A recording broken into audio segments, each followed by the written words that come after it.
A Hearthstone adventure!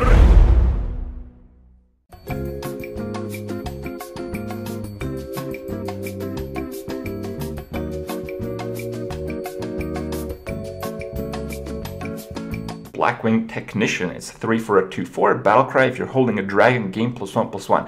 And holding a dragon basically means if you have one. If you have one in hand, I guess. Okay?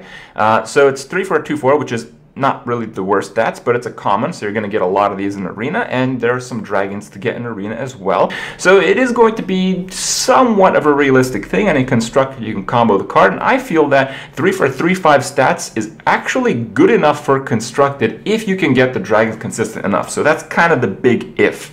So if that happens, we will see some of these in Constructed perhaps, but in Arena, if dragons are common enough, and they might be, I think they'll still see a decent amount of play. There's certainly way worse cards in Arena that you can get for the common slot. I mean, a 3-mana 3/5 is unheard of. When the Splatter Tank came out, it was a revolution in the individual value of 3-drops.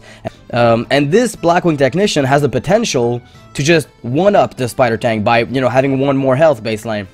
And I'd say on par with the Tinkertown Technician, which is probably the next most equivalent card, so to speak. It's kind of got that same Tinkertown vibe to it. It's kind of like the Tinkertown of Dragon decks. And what I want to really emphasize about this card is the mechanic itself.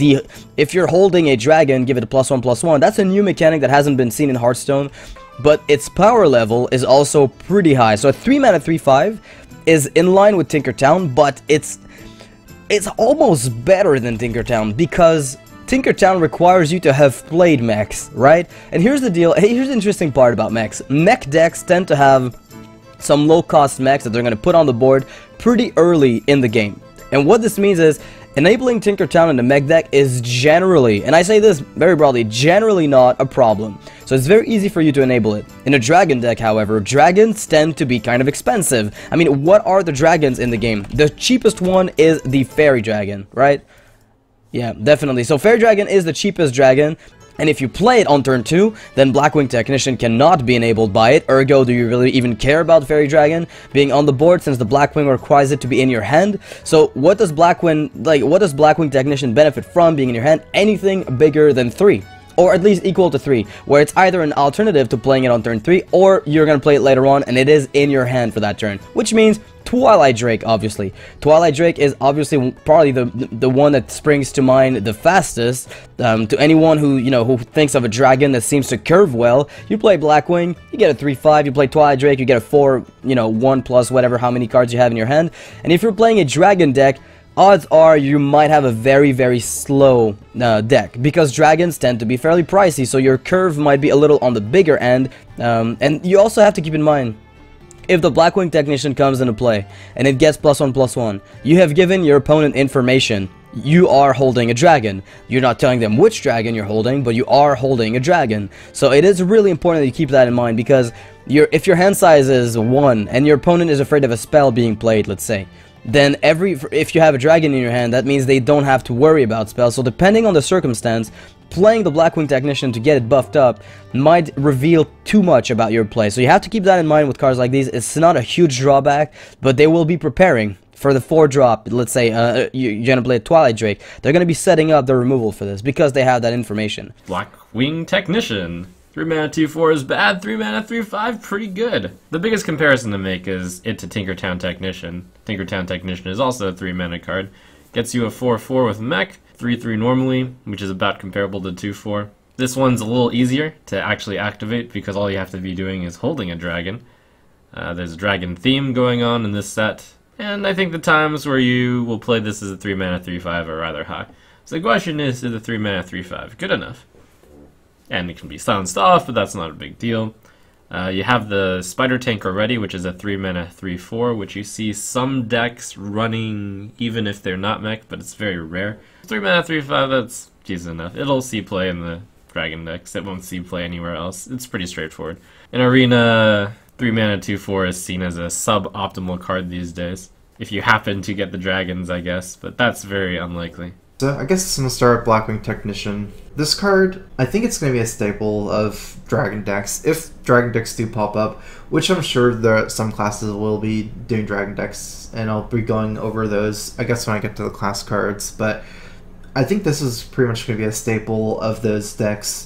Because most dragons are big creatures, all these decks are going to be late game oriented, and you definitely need something to hold down the line early game. I guess like as a really good ratio, being a 2-4 or 3-5, that kind of defensive ratio, so it can trade downwards against like multiple small minions, probably like multiple 1 and 2 drops. It's like really how that's targeted. Some things that are going to be weird though with this card are like the battle cry. The earlier you have to activate this battle cry if you're holding a dragon, the harder it's going to be, because I mean nobody wants to keep a card like Alexstrasza or Ysera in their opening hand, and there's not actually too many other dragons to choose from. The smallest dragons are probably around 4 to 5 mana with Twilight Drake and Azure Drake, and you know it depends how easy it is to keep those cards in your opening hand. But I'd say that this card is a fairly strong card, and it should be used in almost every deck that is going for a dragon. Blackwing Technician. So this card is a 3/5 for 3 if you're holding a dragon. I think it's fine. Especially against like Mech Mage, I think it's really strong because all of Mech Mage's minions have 3 health. So yeah, this card is probably gonna be good. It's just naturally pretty good. What can I tell about this minion? For example, if not to consider all new cards which might come out, it looks like not so exciting, right? Actually, if you have Ysera in the hand, Onyxia, Deathwind, or any kind of dragon, even right now, it's a 3/5 for 3 mana, which is crazy. It's not as crazy, like Spider Tank is 3/4. This is 3/5, but you need to have a dragon. And it's maybe even bigger. It's like 2/4 for 3 mana, it's really bad, I think. So I would say, not so excited about this card, but if to consider that we will see more dragons coming after the expansion, it's probably like must-have if you play dragon-based deck. Blackwing Technician, I mean, if you have a dragon, obviously it's good. If you don't, it's obviously worse. It's the same speech everyone's going to give you about this card. Honestly, I think it's pretty underrated, though. 3 mana, 3/5 is just insane if you can get it off. I think it trades favorably with pretty much everything. I thought Spider Tank would be a really big deal after GVG came out, until I realized that 4-attack weapons and Piloted Shredder were going to be so popular. It's like the reason that Spider Tank isn't just farming all these early game minions is because of the popularity of True Silver Champion, Death's Bite, and Piloted Shredder in literally every fucking class in the game. So this, on the other hand, doesn't have that problem. This has 5 health if you have a dragon. So this card should be insane if you have a dedicated dragon deck, which I think there are going to be. There's definitely going to be some. There's probably only going to be 1 or 2 classes where it's like a tier 1 version of the deck, but this card seems very good to me, and it's probably going to be like the core of those decks. I think this is really almost more important than like some of the other synergies. It's so powerful to get those kind of stats on turn 3, and looking at every card that they have spoiled, I still think there's nothing in Hearthstone that like deals with this 3/5. So there's no True Silver Champion or Piloted Shredder or anything that's going to effectively deal with this. If you get it turn 3, you're just stupidly far ahead, I think. So this card should be pretty good.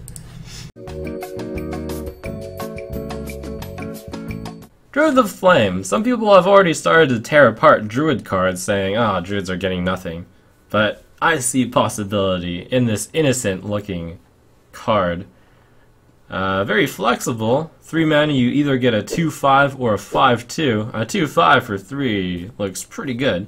And if you're already on the offensive and you think the opponent's deck doesn't have stuff that deals 2 damage, which happens some of the time, then you can transfer it to that. But past that is the additional coolness that the 5/2 and the 2/5 are actually a Fire Cat and a Firehawk. But past that flavor coolness is that those are beasts, which means that we can revisit an old card in Goblins vs. Gnomes, Druid of the Fang. There might actually be enough beasts out there now for you to Druid of the Fang on turn 5, get that 7/7 insane. Or turn 2 Wild Growth, turn 3, 2/5, Turn 4, 7/7. Wow. Anyways, it's a possibility, and I think Druid of the Fang could definitely be a thing. Druid of the Flame, it's obviously a solid card. 2/5 for 3 hasn't been done yet, and that might be the level of stats, which makes something insane. In Arena, this will be really good and constructed. I do agree that Shade of Naxxramas will still probably be the 3-drop, and you'll use the Druid of the Flame if the Druid of the Fang is a deck. So that means when you see the Druid of the Flame, expect to see Druid of the Fang following fairly soon behind. A 2/5 for 3 mana. What can you say? That's 2/5 is pretty good, but then of course you compare it to Spider Tank, it's a 3/4, so 2/5 is still balanced. Obviously, much better against you know, swarm decks like Face Hunter, Zoo if it ever comes back. So Druid has an option for a 3-drop now. If the meta goes a bit more aggro centric, so fine, why not? Like it, it's okay. It can be a super Magma Rager though, twice as strong as a Magma Rager. Oh my god. Druid of the Flame, I do remember reading about this, that it's a beast, but a 3-mana 2/5 or 3-mana 5/2 is not going to be very powerful, I think. The ratios are kind of too skewed, I feel. A 3/4 or 4/3 is probably stronger. No one plays the 3-mana 4/3. I mean, there's Injured Blade Master already. That's a 4/3 for 3. No one plays that. 3/4, there's Spider Tank. I just don't feel like this is good. Choose one. I just don't feel like you will ever almost choose the 5/2. This is a pretty skill-based card. A lot of players will be, like, if you're good enough, you can make the right choice. I mean, for the most part, people are going to play the 2/5, but if you can really find the times to play as a 5/2, it's going to benefit you, but unfortunately, I don't think that matters enough, and I don't think the beasts matters enough either, so. Next we have the Druid cards. We have Druid of the Flame, 3-mana 2/2, and you can choose to transform it basically to gain 3 attack or to gain 3 health. And this card, I actually really thought about this. I think it's a pretty strong card. Again, it's kind of hard to really know how it's going to work and constructed, because right now the Druid decks are either really slow, filled with taunt minions, or they're playing some version of the Savage or Force of Nature combo, and this guy doesn't really work with either of those versions, so we'll have to see a little bit of a spin-off of Druid to make this card valuable. But I can say that the card in itself is a good card. It's a really good card, in fact, in terms of value, in terms of its spot on the mana curve, especially when it comes to Arena, is very good. So in Arena, when you're behind, when you want to play a 3-drop, you want to play a 3-drop that has a lot of health, and it doesn't matter if it has 2 or like 6 attack most of the time. It's just going to kill a 2-drop, and it's going to have some health left over. And the 5 health is pretty good, because if you're playing against a 1 damage hero, with their hero power, I mean, you can have this guy kill off a 3/2 creature, and it has 2 health, so it doesn't automatically die to his hero power. Now, if you're ahead on the board, you can play this guy in attack mode, 5/2, which seems really weak, but if you're ahead on the board, it's really attack that you want to capitalize on. So, you know, if you played a 2-drop, they played a 2-drop, then you trade the 2-drops, then you play this guy in 5/2 mode, suddenly your opponent may not want to coin out a Yeti for the turn 3 play or something like that. So it has some really good denial potential. And late game, a 5/2 will often just stand its ground pretty strong. You can put this behind a taunt perhaps in the mid to late game to really get use out of that 5 attack. So it's an early game card that's good in the late game. And you know, that versatility is extremely valuable in Arena. Whether that'll see constructed play, we'll have to see what decks come out of the expansion, but I would guess not. What it is? This option sucks so much. Who needs 5/2? It's like Magma Rager with 2 life. Okay, I guess against Priest it's a good option to have. Actually, this chose 1 against Priest kind of makes sense. I would much rather have 5/2 than 2/5 against Priest. 2/5 just doesn't do much. Against 4 it's better to have 5/2. Actually, maybe it's not so bad. It's might be a good replacement for Shade. Again, against Mech Mage, 2/5 doesn't trade against Mech Warpers and shit. It does trade with Flame Imps, it's good against Zoo. but will Zoo even be playable?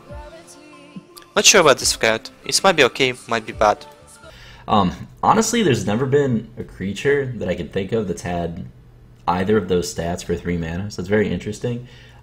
You'll see kind of a theme in Blackrock Mountain is that the 3-drops are like way better than they were before, so we're not going to be seeing things like Shade and Exramus in every class anymore, because there's just way more choices. Anyway, Druid of the Flame, it's a pretty good card, and it's hard to evaluate just how good, because, like I said, there's never been a card with these kinds of stats. So, do I think it's better than Shade and Exramus, which is the 3-drop you usually see in Druid decks?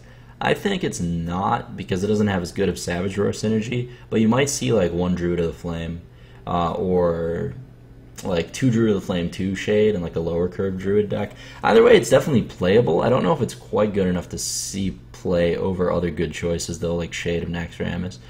One thing it's worth pointing out is both of those things it transforms into are beasts, and that would matter with the Druid of the Fang card that becomes a 7/7 for 5 mana if you have a beast, if that card wasn't unplayable. Because even if it was a 7/7 all the time, beasts or not, still wouldn't be putting it in my Druid deck. So I don't think the beast thing's too relevant, but you know, maybe they release more beast-related cards. Maybe they're just trying to buff Hemet. We'll see. Druid of the Flame, 3 mana 2/2. It comes into play, you transform it into either a 5/2, which is essentially an objectively better Magma Rager. What's interesting is that when it does become a 5/2, it is a beast. So it is a 3 mana 5/2 beast, so you could compare it something like a Tall Strider, which is a 4 mana 5/4. Now you'd be getting a 3 mana 5/2. So you can make it work with Druid of the, Druid of the Fang, which I'm not too hyped about, but shit, that's probably what Blizzard is trying to push, and I understand that because they want Druids to feel beastly in a way. They want Druids to give them another theme, not restrict the beast energy to hunters specifically. They want Druids to embrace it, and that's obvious with Druid of the Fang. Now, whether or not that's going to work, I don't know. The 2/5 is also going to be a beast, from what we've been told. So it's going to be a 2/5 for 3, which is pretty strong, because it used to be the case that the strongest 3-drops were pretty much 2/3s all the time, and 2/4s came about with GVG when you saw the what was its name?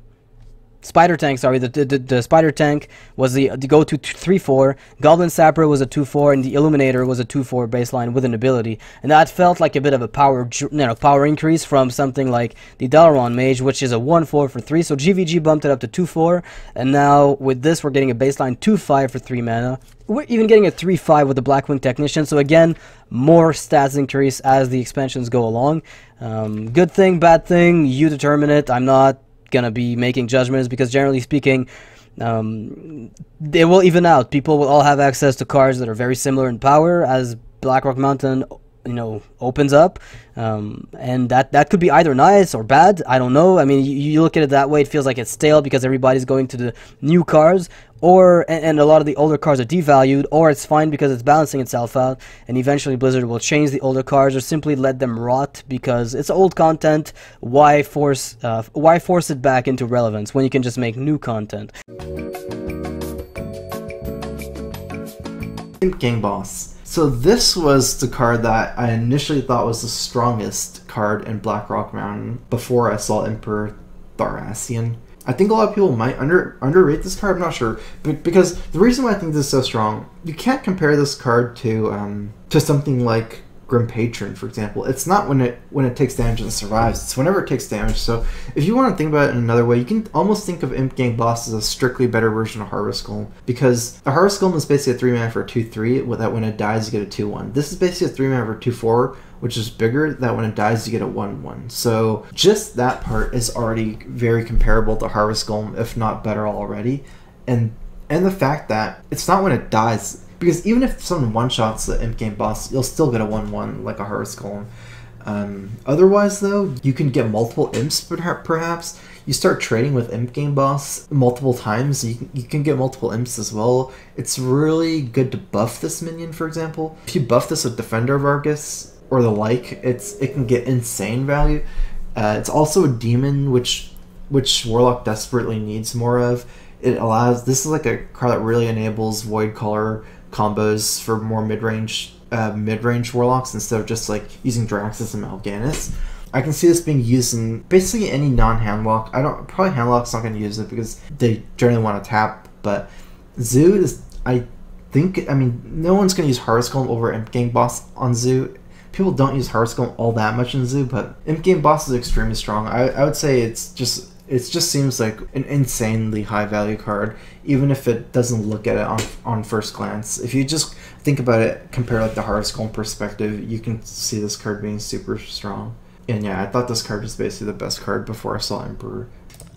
Imp Gang Boss. When I first saw this, I was like, okay, you can compare it to Imp Master. Imp Master gives you a 1-1 right away, and it's a 1-4, so slightly worse stats. But Gang Boss, you know, it's a demon. It's got a little bit more power on it. Definitely a powerful card.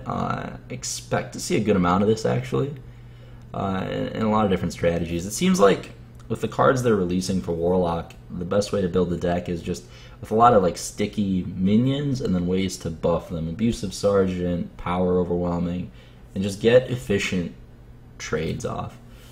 And Gang Boss seems good. You know, I want to draw this card against aggro. I want to draw it against control. I think we'll see a lot of this card. Warlock, a 3-drop. This is kind of an awesome card. This is the Imp Gang Boss, 3 for a 2/4. Whenever this minion takes damage, summon a 1/1 Imp. And it's a demon, so it works with the existing demon synergies that are in the game. People like to play Mal'Ganis sometimes. People who like to play Mal'Ganis also like to play Void Caller, so suddenly have a few more targets for that are pretty good. Imp Gang Boss might be good enough to be used in Zoo and in the controlling Warlock decks. And, you know, you kind of see a little bit of a shift. A lot of the cards that are being introduced are low attack, high power with effect. So I think there's some chance that some people will bring back some of the cards that make this card strictly worse than probably its closest comparison, which is Imp Master. So Imp Master is a lot worse than Imp Gang Boss in just about every situation. But if people start, you know, hoarding into these, you know, 3-drops that you've seen with the Mage, now with the Warlock, a few others, these are a lot weaker to some choice Priest cards, as well as maybe we'll be seeing a return of the Kodo. Kodo's not really the best card. It actually got improved with GVG because suddenly there was a 2 or less attack creature in literally every single deck, especially in Arena. But, you know, cards just, you know, bumped up in strength more than Kodo could keep up. So now, with these cards coming into the picture, if people are going to use plenty of them, Kodo might come back a little bit, and certainly the Priests are going to have a lot of fun with these new cards. So Imp Gang Boss, just to finish up with the card, you're probably going to get it hit once. The only way it's going to die is from hard removal. Again, Priests are going to make this card a little bit worse, but right now Priests suck, so it's kind of irrelevant. So if you do get one extra 1/1 Imp, you're basically getting 4/5 worth of power for, or sorry, 3/5 worth of power for 3 mana, which is absolutely awesome. So this card really is going to take that 3-drop position in the Warlock deck, which, I mean, Warlocks don't really have much of right now. This, on the other hand, I think it's really good. I might be wrong, but it's a super Harvest Golem. That's how I look at it. And because it's a demon, of course, you can buff it with stuff. I think this is gonna be great. Something like an 8 out of 10. Might make demon decks really, really good. And I would want to make a demon deck now with this card. One of the better ones. Such a creative name. Yeah, it's pretty creative, I guess, in a sense. I'm trying to think of, like, if you trade, for example, if you trade for a Paladin hero power, you're basically mind controlling every time. So if you can mind control 4 dudes, that's pretty good. You know, for 3 mana, that's pretty good. Probably the one I am most hyped about, more so than the Mage card, is the Imp Gang Boss.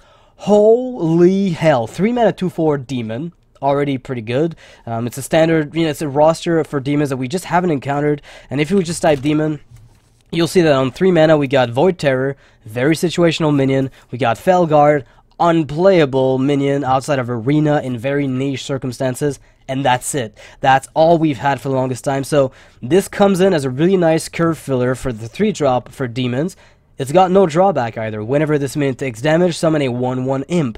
So Blizzard seemingly realizes that slapping a drawback on top of every demon they publish really harms people's ability to use them, because if you have to discard cards not an option. Not in Hearthstone, at least. Pit Lord dealing 5 damage to yourself, not an option. Void Terror sacrificing minions, hardly an option. Losing a mana crystals, are you fucking crazy? I'm not doing this to myself for $1,000. So, Void Caller, a no drawback demon, right? You've got that. Floating Watcher, a no drawback demon. And a lot of cards just have no more drawbacks. And that's really what I like about their new approach. They're realizing we can't just keep printing stuff that's situational. So I like the Voidwalker, Mistress of Pain, Imp Gang Boss now that we're going to be getting with Void Caller. Really, really nice idea for Blizzard to go that route instead. So, what's interesting about this card, besides the fact that it fills up the curve, I feel like because it fills up the board in a way that Mid-Range Warlock tries to. Mid-Range Warlock is currently running 2 Implosions, which serve 2 purposes. So, obviously, Implosion kills stuff, yay. It also spawns stuff, yay. And why is it so important for the mid-range warlocks nowadays to spawn stuff? It's mostly because they have cards like, you know, Defensive Argus, Sunfury Protector, Abusive Sergeant, Power of Whelming with Shadow Flame, all sorts, Dark Iron Dwarf even in some versions. There are many, many cards that aim to enable the imps beyond just having 1/1s. You want to do more with those 1/1s than just having 1/1 bodies. And obviously that's pretty good because it enables, God forbid, Void Terror. It enables Mal'Ganis to be even stronger in the late game. So this is a card I'm super hyped about.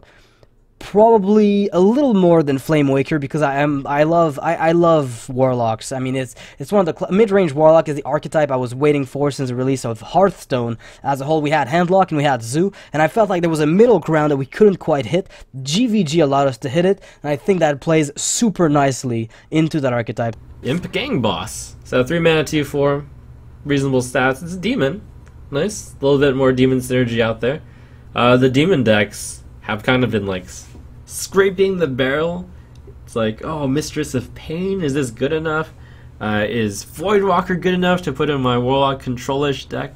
So now you've got Imp Gang Boss. At worst case, well, not at worst case, it could get silenced, maybe the opponent uses hard removal which doesn't damage, but at the worst case this is a 3 mana 3/5 because it's 3 mana 2/4 plus a 1/1. Seems like a natural fit for those demon decks. You play it, you play the Hellfire, you get a 2/1, you get a 1/1, you wipe the opponent's board presumably. Dread Inferno, you get your 2/3, you get your 1/1. The 3/4 stats are reasonable as is.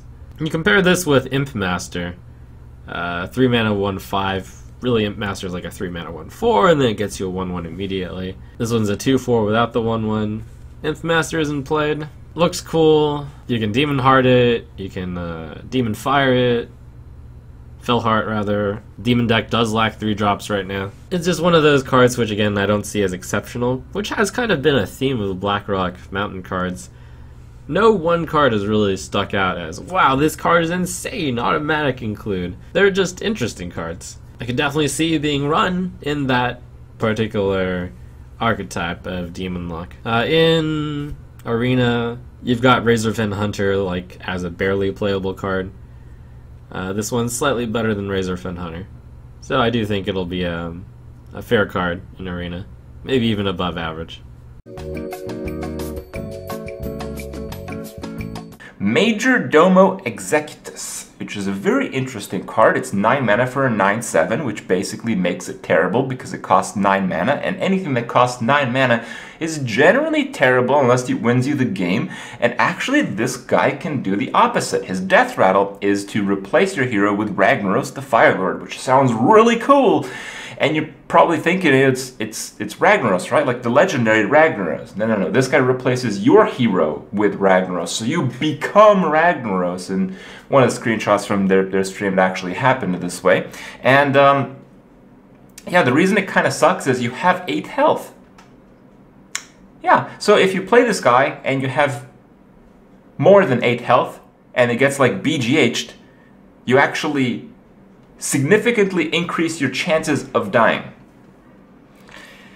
So I don't think we'll be seeing much play of this guy, but it's pretty cool. I mean, some people will try to make it work. I guess I'll try to make it work because I like to make stuff work if I can. I mean, I really, really try to do that. But man, I have a feeling unless something disastrous happens to BGH, this card is not going to be very good because of it. I mean, your hero power becomes Ragnaros' end of turn ability. So every turn you can do 8 random damage, and you have 8 health. Did I mention you have 8 health? Well, you have 8 health. With 8 health, there's really not much you can do. In some cases, that 8 health will become a heal, and obviously an 8 random damage hero power will often be better than an actual hero power, but sometimes it won't. If your opponent is at 1 HP and you're a mage and they have a bunch of creatures on board, suddenly you kind of wanted to do 1 damage to his face rather than chancing it across all his creatures. So it has some wild scenarios, but most of them are awful.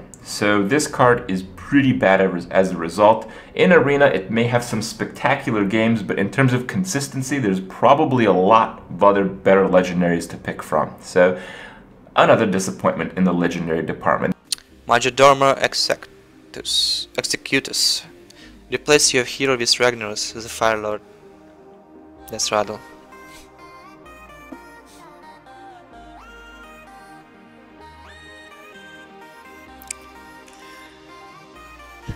Nah, this is stupid. I can see this card being used in any deck. Maybe for Arena. Even for Arena. Do you want your hero to be capped at 8 life? It's not like even a Jiraxxus, your hero power just does 8 damage, it's like having Ragnaros on the board. Summon an Inferno is so powerful. This is not powerful. It's only 9/7, even stats wise this minion is just bad. I would say this Death Rattle is a drawback. So you have 9/7 for 9 mana with drawback. No thank you. Majordomo Executus, card is just hot garbage. It gets big game honored, even if it doesn't. You're paying 9 mana for a War Golem. It's just not good. That's all it comes down to. I mean, this is a 9 mana card that loses to Defender of Argus. It's a 9 mana card with a Death Rattle. That's a fucking drawback most of the time, because it puts you to 8 life and then you die, because your opponent has 10 mana and something in play. Every deck has Burst. Even Paladin could just True Silver you and you're dead. So, I don't expect this to see play at all. It's pretty cool, but fuck Ragnaros, fuck this card. I think it's bad. Majordomo Executus. Okay, so as cool as this is, I'm gonna have to rate this card a 0 in constructed viability. So I'm not gonna rate every card on a number, but I guess, like, say if I have to rate a card like 0 to 5, with 5 being Dr. Boom level and 0 being Magma Rage level, this would be a 0. This is basically a card that's 9 mana for a 9/7 with a negative Death Rattle. The Death Rattle is worse than not having the effect. It's like, you know, at first I didn't know what the replacing your hero with Ragnaros at Fire Lord meant, but as soon as I found that it sets your HP to 8 life and then you get the hero power for 2 mana, the Ragnaros, yeah, it's not happening. You can't turn yourself into Ragnaros. There's almost no decks where you can survive at 8 HP. You can't play it reactively like Draxus or Alex Ross as well when you get to 1 HP, since it doesn't heal you. If you play this card at 1 HP, they're just gonna kill you. Oh my god. Oh my god. We're gonna be Ragnaros, guys! Majordomo, oh my god. So as far as I know, Ragnaros is 8 health hero with this hero power. Obviously it's this hero power, it'll make sense. But I think the problem with this card is that if your opponent kills this on their turn and then deals damage to your face, you're pretty much dead. Like, 8 health is not a lot to work with. So I don't know. I'm definitely gonna play it because it's gonna be awesome, cool, but 8 health is not a lot to play with. Like, people think that Jiraxxus can be played on empty board because it's a 15 health. It's really, like, shady already, but, like, with 8? And you don't get to control when it happens? I'm not really sure. But, it'll be cool to see what Ragnaros can emote, yeah? The threaten will be Die Insect. This guy is fun. 9 mana 9/7, Death Rattle, replace your hero with Ragnaros, a Fire Lord. This is both good and bad. Reason is, Ragnaros has how much HP? 8. So it caps your max HP at 8. Jiraxxus is a 315, right? Comes into play. So 315, you get yourself 15 health cap. Ragnaros comes down, your health cap is now 8, but your hero power becomes 2 mana, deal 8 damage to a random enemy, which essentially means your hero power becomes Ragnaros itself, the effect of Ragnaros itself, which I think is really interesting. However, the card is very pricey. I don't even know if somebody like a Handlock would be happy to run this. What I found to be the most possible relevant use of Majordomo is with Ice Block, because if you're playing a mage deck and you've got Ice Block, or you've got something like, I don't know, a warrior that uses Majordomo and he's stacked a metric fuck ton of armor, he probably will keep the armor and then Ragnaros will be shielded behind the armor. Ice Block will make sure that when you are Ragnaros, you're not gonna die, and that's really something that I think is interesting, because it means that you can use this in something like a freeze mage deck, or just a general mage deck. A competitive archetype, I don't think so, but when this becomes really crazy is probably when you find it off of Sneed's old Shredder, because you don't have to pay for it, and the effect could be potentially game-winning. On the other hand, it might also be game-losing, right?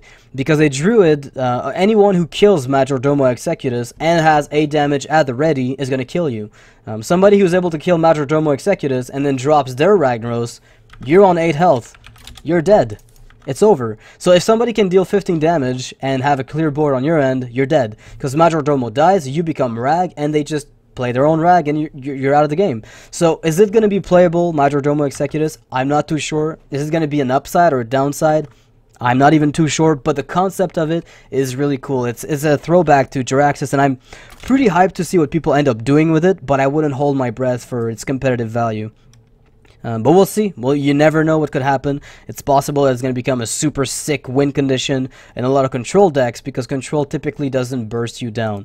Majordomo Executus. Well, this card is obviously really cool. 9 mana, 9/7, blah. But Death Rattle, that's where it's at. You replace your hero with Ragnaros the Firelord. So, what is replacing your hero with Ragnaros the Firelord? You become a hero with 8 health. And then your hero ability is 2 mana, deal 8 damage to a random enemy. Die, insert! So, the nightmare is the opponent has 8 attack worth of stuff. You play your Majordomo, your opponent plays, I've got the fun in my sights, pew! And then he hits you for 8, and then you lose. And that's the story of Majordomo. I mean, having a hero with a maximum of 8 health, you don't need me to tell you that that's just asking for trouble.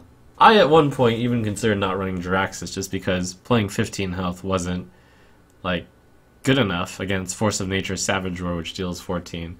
One interesting note is that if you play Alexstrasza on your Majordomo, on your Ragnaros, you do go up to 15 max health. Wait, no, actually, I don't entirely know the interaction, but I do know you get set to 15 health, and then if you get to like 10 health, I don't think you can heal, but I mean, this is not really important.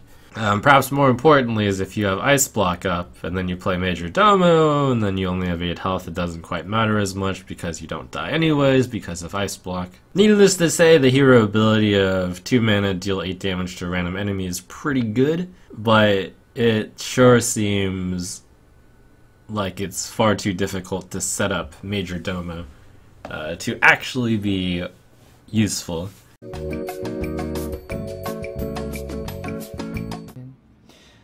Flinger though, it's actually, first I look at this card, I was like, yeah, whatever, the stats are bad, the effect is minor, but it actually is not that bad. Like, it's, you kind of treat this as like a leopard gnome, right? If you're going like really fast warrior, this, if it procs up 2 times, like, it's worth the value already, because it's a 4 mana, deal 4 damage to your opponent's face, and make them spend removal on a 5 health creature, where 5 is on the upper echelon of minion health. So I think this is actually a very good card. You need to be playing, I think, the mid-range warrior to play this card, but keep in mind that when you play this card, you are paying stats for damage, which means you need to close out the game fast, right? This is definitely not better than Shredder, but it does survive a Shredder, so that's why it's really not that bad. So this card is kind of interesting because, well, it has a very unusual ability. Stat-wise, it's a warrior common 4/2/5, pretty terrible, but whenever it takes damage, you deal 2 damage to the enemy hero, so it's kind of like the leopard gnome effect, and, well, it has 5 health, and you can damage it yourself because you're a warrior, so it kind of works if you make that type of theme deck, which might maybe work. Using this, using like the newly introduced Grim Patron, something like that, maybe you can do something. But again, I am not optimistic about this. All I see in this card is if people keep playing Mech Mage and Mech Mage beats everything that's brought out of Blackrock Mountain expansion, people might start playing Axe Flingers in some kind of mid-range warrior or something. And yeah, Axe Flinger might just make it so you can do too much damage to the mage's face and prevent him from playing 4-drops to your 4-drop, and this card is pretty crappy, man. As far as Arena is concerned, stats are more important in Arena than ability. So again, this makes this card worse in Arena than in Constructed, and that is a bit sad. I feel Axe Flinger might be a card that will see absolutely no play, unless the meta gets really, really, really aggressive and utilizes these cards that do a lot of area incidental damage. First thing is, like, if you think about how big a minion needs to be at 4 mana, something like a 4/5 would be okay as a chill one. Yet this does have the additional effect of whenever this minion takes damage. So at worst, this minion deals 2 damage to enemy hero, and you can proc the effect a lot, I guess. Even if you proc 5 times with 5 whirlwinds, it does 10 damage. I mean, that might seem like a lot, but it's really hard to get that many whirlwind effects in.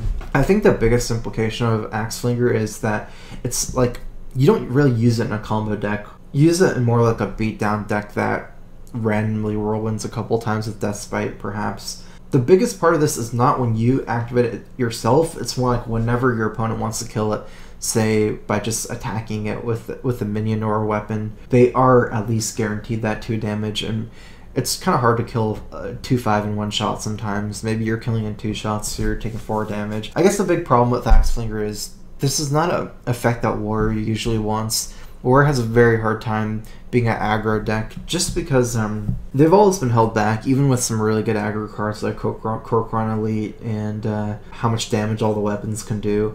Warrior has always been held back by their hero power for aggro decks. It's just simply, you can't try to, it's not really efficient to try to rush someone down and armor up yourself. It's much better to have something like 100 hero power. So yeah, I don't think this is that strong. But Face Warrior is just, this is the reason it's never going to be a thing again. Basically, as more cards get released, they print more early game crap for other classes. So even when you're playing against Paladin, like sometimes they just go turn 1 Zombie Chow, turn 2 Shielded Mini Bot, and all of a sudden you're already behind on board. You're never going to deal face damage with a minion ever again from that point. And you're playing against basically a control deck that beats you on board by turn 2. So you won't see Axe Flinger making Face Warrior return because it's too easy to set up sticky taunts, Defender of Argus, Sludge Belcher, so your weapons aren't going to deal the full 30 damage. Even the control decks are going to just outboard control you early. So that's the weakness of the deck. It's not control decks that beat Face Warrior, it's other aggressive decks that beat Face Warrior because they just get on board earlier. And if I play like a turn 1 Leper Gnome, Face Warrior has to like attack it with War Axe, and then it's a really inefficient trade because if you don't attack it with War Axe, then Leper Gnome ends up pyroblasting you. So I don't think this is enough to make that type of deck good, and it's really not good in Control Warrior because you don't really care about dealing damage to their face. So I don't think we'll see much of this card. I think it's just a little too low power level in a class that has so many other good options. Axe Flinger is a really, really cool warrior card. So why is this a cool card? Is because it synergizes so amazingly well with other cards that warriors have, the theme that they've got. 4 mana, 2/5. Whenever this minion takes damage, deal 2 damage to the enemy hero. So what this means is if you play the Axe Flinger, right, and you inner rage it, you're making it a 4/4, and you're dealing 2 damage to the enemy's face. If you have, for instance, Warsong Commander, right? You have Warsong Commander into play, or you play it, turn 7, you go Warsong Commander, Axe Flinger, or Axe Flinger straight up, sorry, Axe Flinger once, so you have a 2/5 with charge. Pretty mediocre-ish, right? So it's not really that amazing. You might as well just play charge, the card that gives you +2 attack.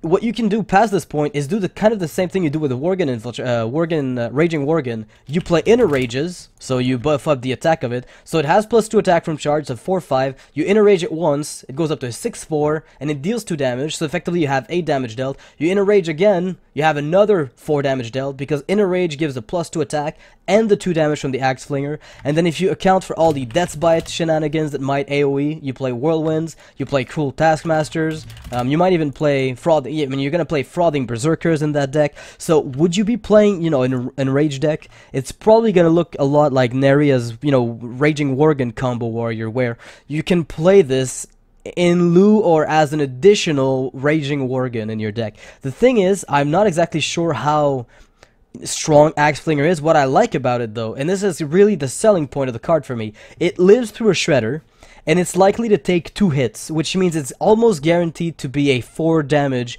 death rattle, kind of. When it takes damage from 2 sources, it's gonna deal a total of 4 to the enemy face. So not only do they have to kill it, but it's kind of like a leper gnome in a way, because it deals damage to their face whenever it takes damage, and you can control that even more readily. So when you start adding up Frothing Berserkers, Whirlwinds, Cruel Taskmaster, Inner Rages, all that in charge minions, and the ability for warriors to benefit from those AoEs. I mean, Armor Smith, Acolytes of Pain, we've seen them play those cards a lot. So could you curve this after an Unstable Ghoul? You know, Unstable Ghoul, Frothing Berserker, Acolytes of Pain on 3, and then you've got the turn 4 Axe Flingers. There's a lot of things that I feel could be interesting, but it is a 4-drop, and there are many amazing 4-drops. Do I play this over a Shredder? I don't know. It also is a pretty cool card with the new Grim Patron, because both of them benefit from, you know, taking damage. So if you play Grim Patron and Axe Flinger in the same deck, could you have a little bit of Dwarven fun? I wouldn't doubt it. It's probably pretty easy, in fact, to get a bit of Dwarven fun. Axe Flinger with Wild Pyromancer is pretty disgusting, and if you get it damaged and you Rampage it, it's a potentially 4-mana Pyroblast. Potentially. I say that in a very theoretical manner, because it's most likely going to be a 4 damage to the face, if anything. What I like about it though is that it lends itself pretty well to the aggro warrior archetype, which we just have not seen in forever. This class card for warrior pushes things in a different direction. Currently there's only one major deck for warrior, that's the control warrior deck. This card does not belong in the control warrior deck, and I said much the same thing on Iron Juggernaut, and Iron Juggernaut has not actually found a deck yet also. This card is clearly meant to be put in some kind of enraged style, deal damage to your own card stack, similar to Grim Patron. In fact, you might find Grim Patron and Axe Flinger in the same deck. You might also find it in the same deck as enraged decks. It's just naturally built that way. That said though, I'm not entirely sure whether or not this card is even good enough to make the cut for those deal damage to self decks. You can theorize your super combo wombo, where you play your commander, and then you play your Axe Flinger, and then you enrage. You Inner Rage your Axe Flinger, you Inner Rage the Axe Flinger again. So that's 10 damage, 7 mana. You can make it even more crazy by putting like a 9 mana, you throw your Taskmaster on it, you deal an additional 4 damage, it's 14 damage. And that's cute. You can play with Bouncing Blades, deal your 10 damage, and that's kind of cute too. This one, I'm uncertain, but I'm leaning more towards it won't be played. But as usual, I love the design, which makes like cards good in other types of decks. Eventually that deck will be viable. And we have already seen one neutral card really good with this kind of strategy, the Grim Patron. Although I have also said the Grim Patron isn't good, but perhaps the greater picture will be revealed and it'll magically come together. We'll have to see. In Arena, this card is going to be pretty bad because you can't get the synergy. 4 mana for a 2/5 is weak-ish. And the ability... Arena is just all about board control. Damage to face is not that important. Lava Shock, Shaman class card. So 2 mana, deal 2 damage is not very exciting. You see 2 mana usually do 3 damage with Dark Bomb, with Frostbolt. This one deals 2, but with a big upside, remove the overload from your mana crystals. It has been confirmed that this removes the lock from current and past, or current and future, as Ben Brode put it. If on turn 5 you cast Feral Spirit, for example, and then you cast Lava Shock, you will not be overloaded on the next turn. And similarly, if you cast Feral Spirit on turn 3, and then on turn 4 you cast Lava Shock, then you will have an additional 2 mana. First of all, we can establish deal 2 damage is worth something like 1 mana. And also, one more thing, in Shaman, there is no 1 mana deal 2 damage card. There is Lightning Bolt. Lightning Bolt has seen its play phase out because of Crackle, which is bigger and better, and you can't have that many low damage spells, low mana spells. It turns out that Shaman is one of the better classes to have damage in because of the spell damage totem. But still, I can't help but wonder if this is too many damage cards for Shaman. So you need to cast this when you have something like 2 Christos overloaded. That's not too hard because Lightning Storm, Feral Spirit, they're popular cards which have Overload 2. And it's not even a disaster if you cast it on just Overload 1. It means you have basically gotten 1 mana, deal 2 damage. And in Shaman, that's kind of a good deal. I can't say this with definitiveness, but I think if Lightning Bolt were 1 mana, deal 2 damage, instead of 1 mana, deal 3 damage, Overload 1, it would be a better card. But I can't say that with definitiveness. Now the problem is this card is kind of a combination card. It has a special requirement, like if you are actually overloaded it gives you the bonus, otherwise it's 2 mana, deal 2 damage, which is hardly exciting. There are those worlds where you actually get to save more than just 2 overload with it too. For example, you cast Neptulon, and then on the following turn you cast the Lava Shock, and you actually gain a mana, and that's pretty good. The card to kind of compare it to would be Innervate, except you usually don't gain the mana here, so it's basically like a 0 mana deal 2 damage if you cast it when you want to, generally. That's pretty good if you cast it at the right time. It's a really hard card to evaluate because nothing like this has been printed yet, and I do admire printing of new cards with cool new abilities. Definitely going to be something worth trying. In Arena, this card is generally going to be 2 mana, deal 2 damage, and probably isn't going to be a very exciting card to pick up. Below average rare. Now, Lava Shock was a card that really impressed a lot of people. A lot of people are really excited about the card because, you know, the text kind of makes it seem really overpowered. So it's also a little bit unclear, and the devs have been kind enough to let us know what's going down with this card. So it does 2 damage, kind of like a crappy, you know, direct damage spell, 2 for 2, not very good, but it has unlock your overloaded mana crystals, and this has the effect of unlocking the overloaded ones that are currently overloaded from the previous turn and the ones that you've overloaded this turn. So that seems really overpowered, but there's a few things at play here. The first is that cards that overload in Shaman right now are not really used very much because they're a bit slow, because, well, you kind of screw up your future turns a bit too much and you just kind of get really clunky. It doesn't really fit the aggressive thing too much. And for this card to actually be good, you have to be playing a lot of overloaded cards. So this card might, you know, produce some very unusual decks, and it's kind of hard to gauge how they will do. Now, what will it really do? I think it will bring back Earth Elemental in these type of themed decks, and that's mainly the kind of synergy that you're going to see. The problem Earth Elemental is if you play and it gets removed with like Sap or Big Game or something, you actually lose the game immediately because you can't play anything on your next turn. You get ridiculously tempoed out. So Lava Shock kind of stops that from happening. Now I mentioned how it un-overloads you for this turn and for the next. It's kind of hard to do both of those things where they actually matter. So, you know, if you played an Earth Elemental last turn, for this card to get like ridiculous value, you'd have to like play another Earth Elemental this turn and then Lava Shock, and then you get like 3 mana back to then play like, oh, I don't know, Hex or something. So it's like, you know, you kind of get it. It sounds really overpowered, but like, when are you really ever going to do that? So I don't know.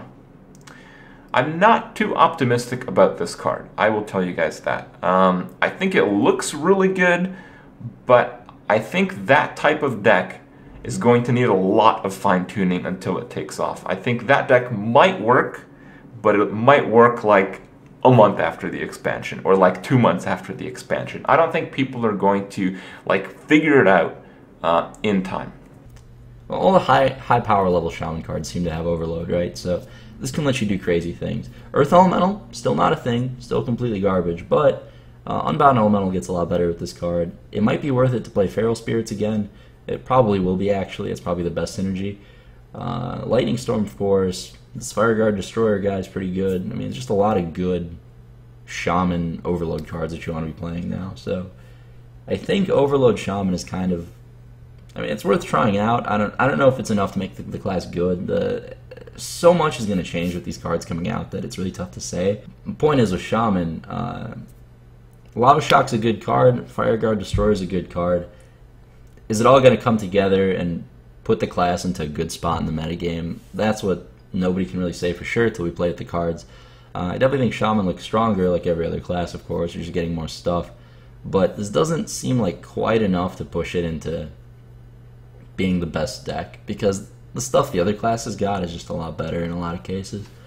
The reason you have to look at this, I guess, I feel like this card is not as good as people make it out to be, but there is a lot of potential for it, I think, in decks that use a lot of direct damage. And what's really cool is that Lava Shock works two ways. You can use Lava Shock to unlock your crystals this turn. For instance, I go Feral Spirit, Lightning Storm, Lightning Storm.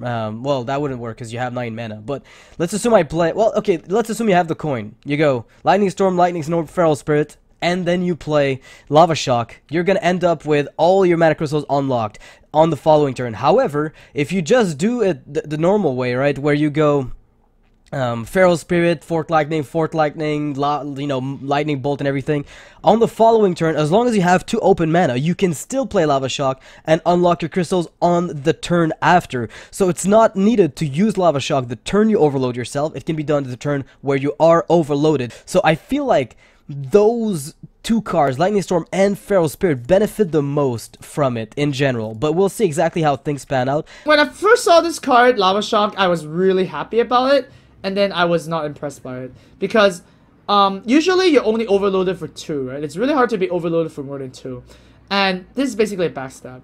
Okay, sure, you can cast out minions their damage, and sure, you can target the opponent's face, but there are a lot of situations where you're not overloaded and you have this card and you're really sad.